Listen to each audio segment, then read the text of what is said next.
As the U.S. completes its combat troop drawdown from Iraq, domestic security forces are put to the test. So will they be up to the job of containing the violence in the midst of political paralysis? This is Inside Story.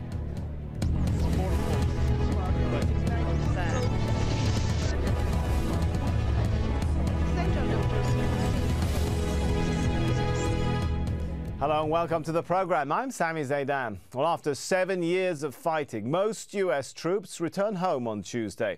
Less than 50,000 soldiers will remain in Iraq until the end of next year, mainly in the support capacity.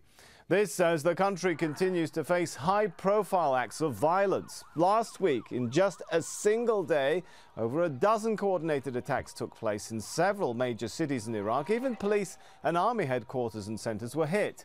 Well, over 50 people were killed, more than 200 wounded. While the violence is not as high as it was in 2007, it has led to concerns about the readiness of Iraqi security forces as American troops leave. Well, joining us today are our guests in Washington, D.C., Larry Korb, Senior Fellow at the Center for American Progress. Also in Washington, D.C., Lu'ay Bahri, an adjunct professor of political science at the University of Tennessee. And in Amman, Jordan, Mustafa el-Hiti, former member of the Iraqi parliament. Thank you all for joining us. If I could start with Mr. Korb, do you think Iraqi forces will be able to cope?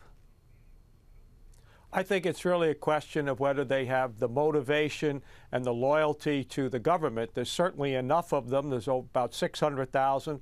Okay, so what do you think? Do they have the motivation and loyalty? Well, I think until you get a political government in place, until those issues are resolved, I think that's doubtful, and I think that's the real problem.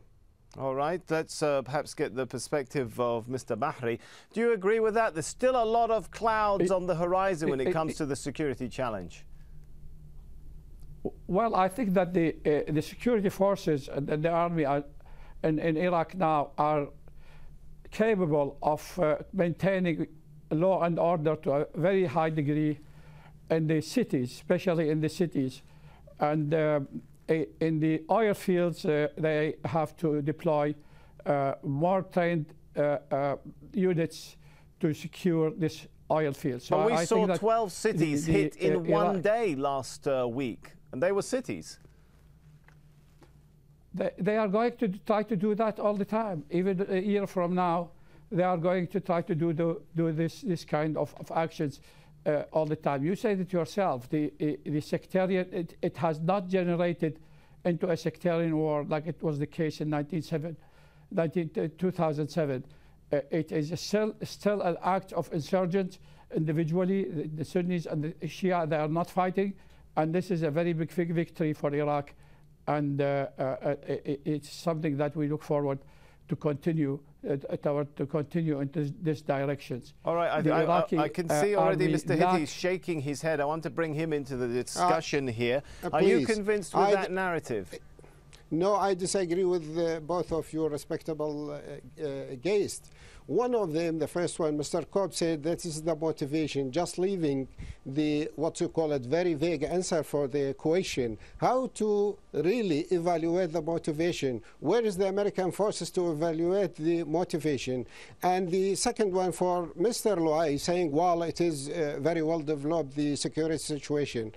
In your report, you said that there is the violence really increased in a very huge, what you call it, actions during the last week. Well, what about the point that Mr. Hiti, some might make that haven't U.S. forces already left unilateral combat operations since last year? What difference will it make?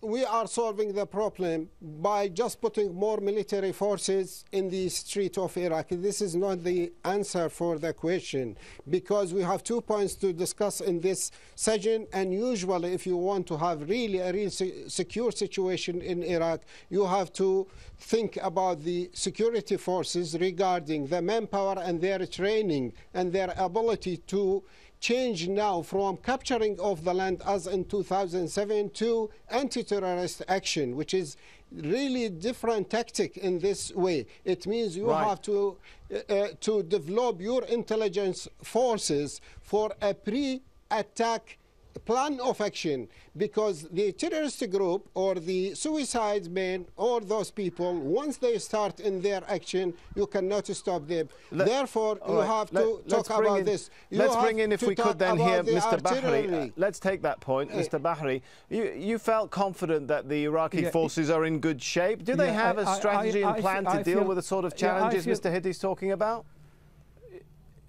Yeah, there are certain things that the Iraqi army needs. The Iraqi army needs modern arms. They don't have modern arms.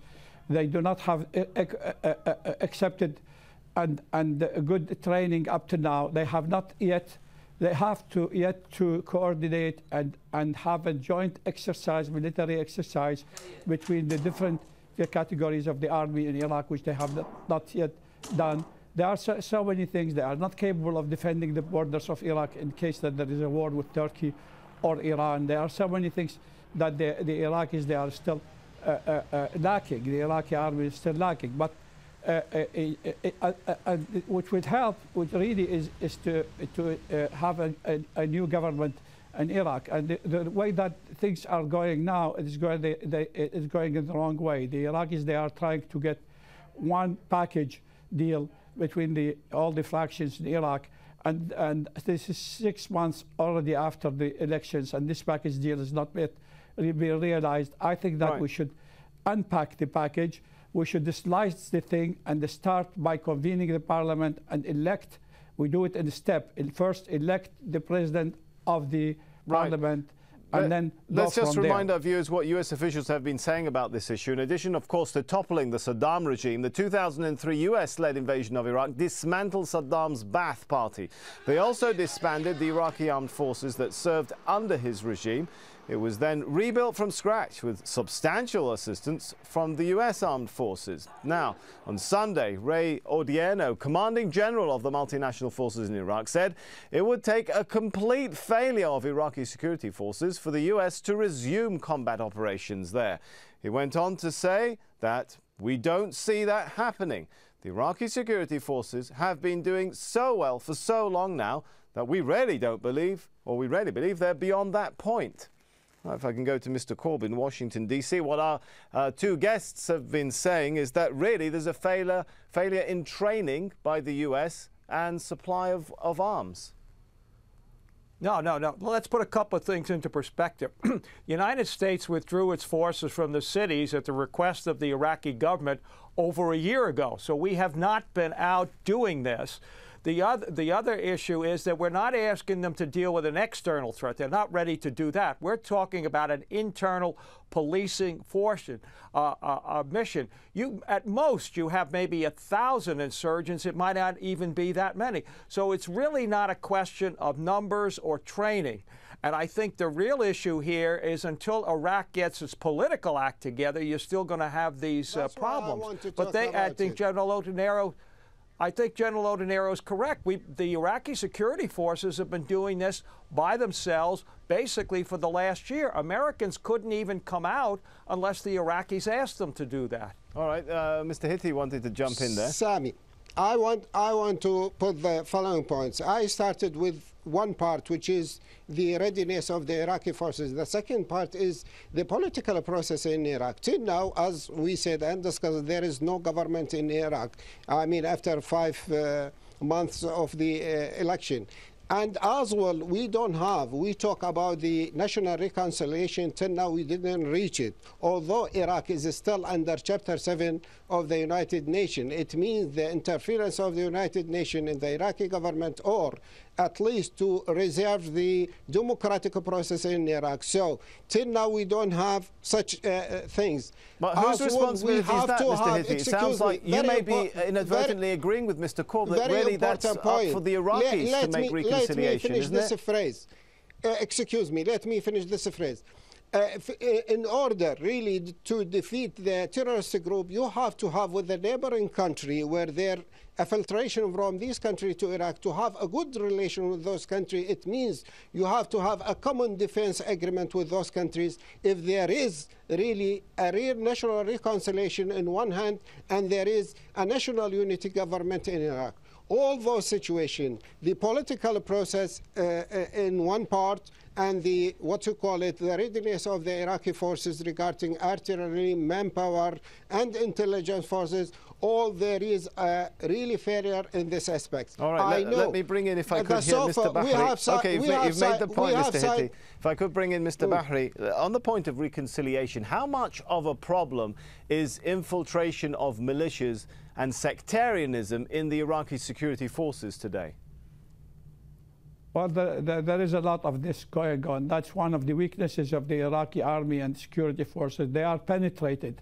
They are penetrated by people who belong to the insurgents and by people who belong to different militias and obey these militias. They don't obey their superiors as much as they obey this militia. And in any case, I would like to add that the Americans, they are not leaving Iraq alone. They are reducing gradually their presence there, and they will still have 50,000 people until the end of next year, and they will still help in different ways after that. So this we have to put in mind. I have to agree that the Iraqi government and the Iraqi security forces must have more intelligence than they do have now in order to accomplish their missions. This is something that we have to stress. Intelligence, and the Americans, they can still help with this issue. All right, talking of the US help, Mr. Korb, the Sunnis, have they bought fully into the Iraqi political process?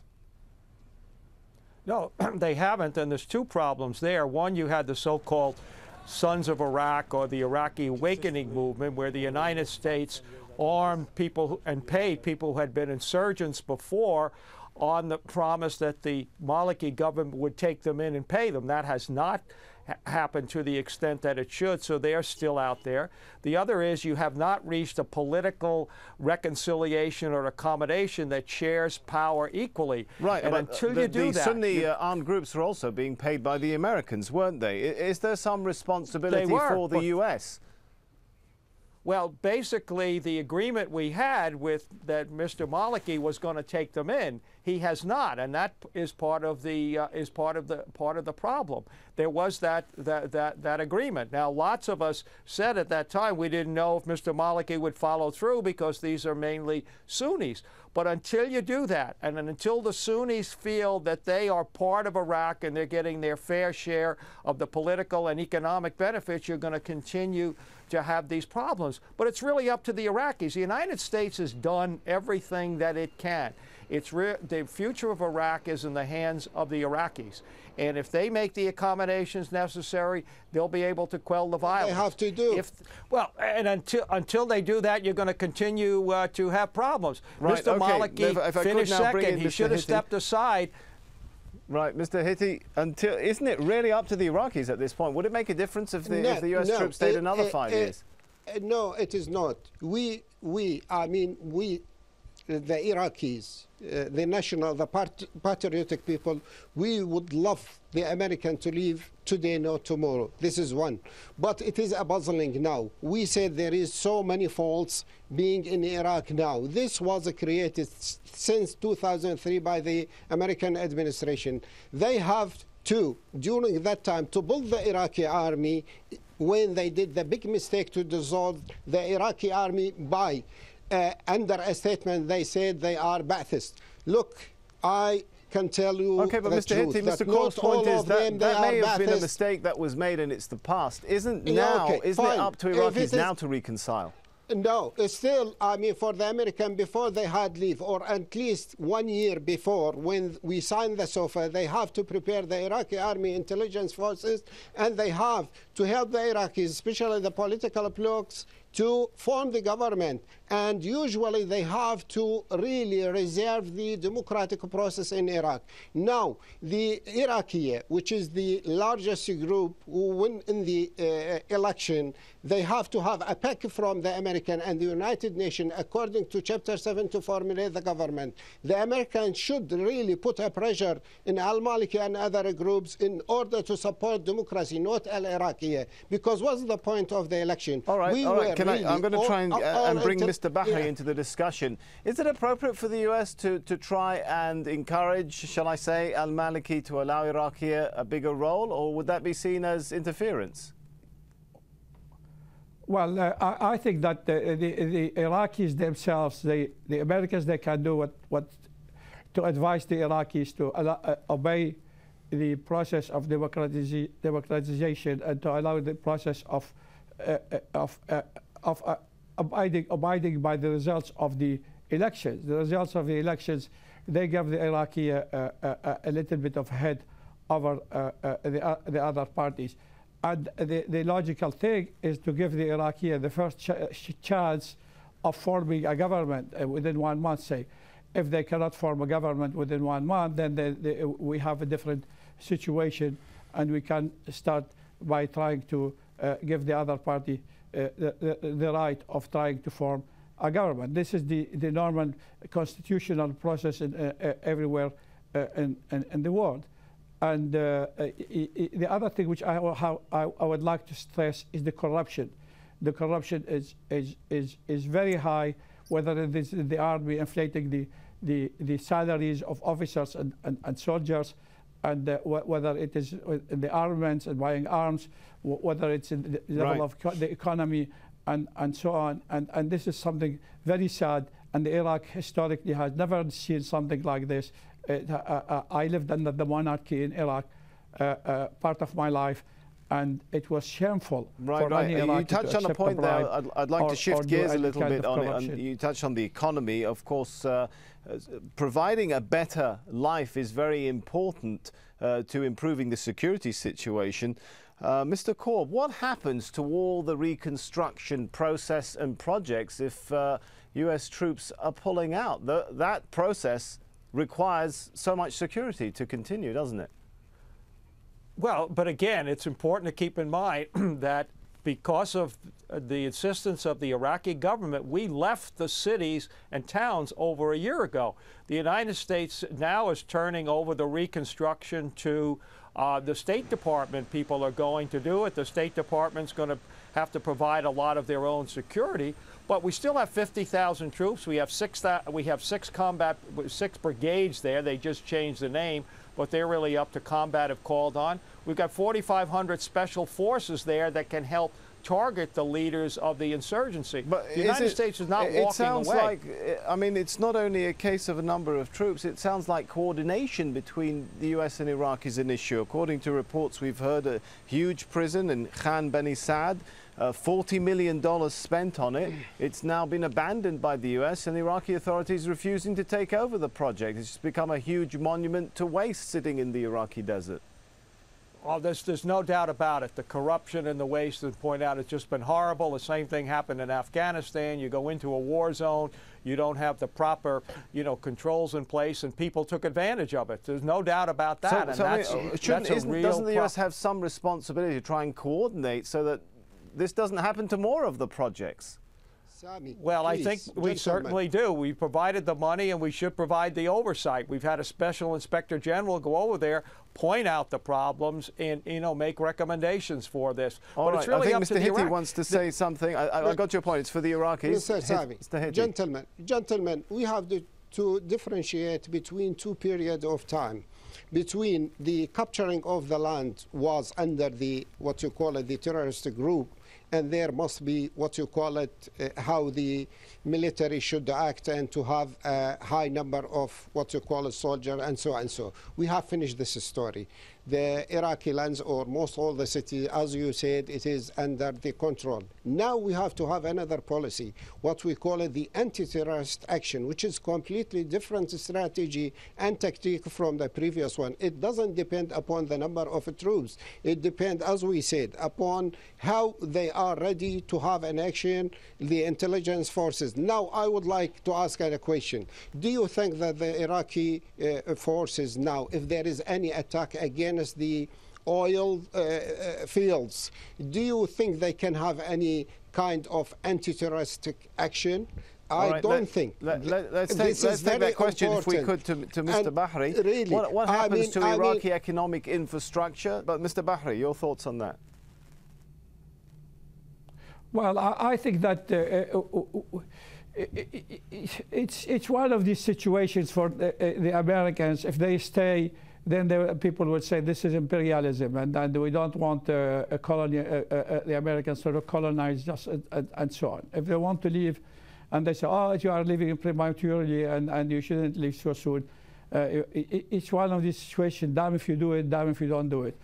And unless the Iraqis, they come together and they see that their interest is to rebuild their country after so many years of chaos and so many years of dictatorship, things they will not be brighter. The future will not be bright. It's a problem, an Iraqi problem. It is not an American problem. The Americans, they can advise, the Americans, they can train, the Americans, they can pressure, but the American troops under the previous administration, they destroy my country. And they have, before they leave, they have to return back the country in its unity.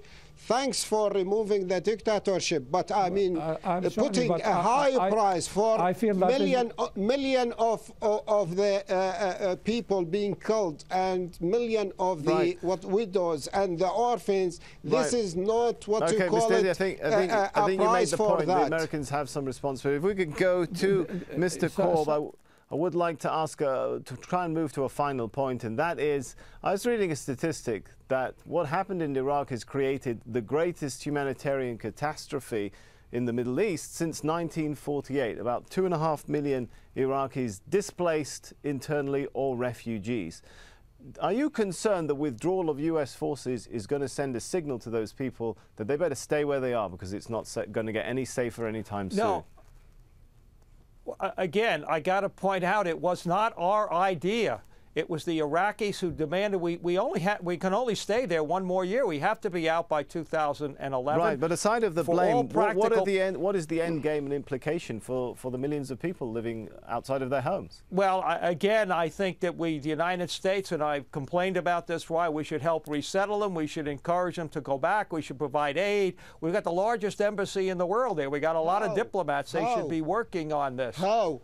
Mr. Korb, how? Basically, how they do it is, if Iraq is secure, if you have a government that undertakes political reconciliation and treats all parties fairly, then I think you'll begin to have the economic development. And I think that the United States should be involved non-militarily. Right, I'm afraid, gentlemen, I'm sure there's plenty more to argue about on this issue. It's not going to die anytime soon, but for now, we are going to have to thank our guests for joining us here on this episode of Inside Story. Larry Korb from the Center for American Progress, Lo'ay Bahri from the University of Tennessee, and Mustafa el-Hiti, former member of the Iraqi Parliament. Thank you all for joining us here on Inside Story. And thank you, the viewer, for joining us here on this edition of the show. As always, we welcome your comments and suggestions. Feel free to email them to us at insidestory@aljazeera.net. For now, it's goodbye.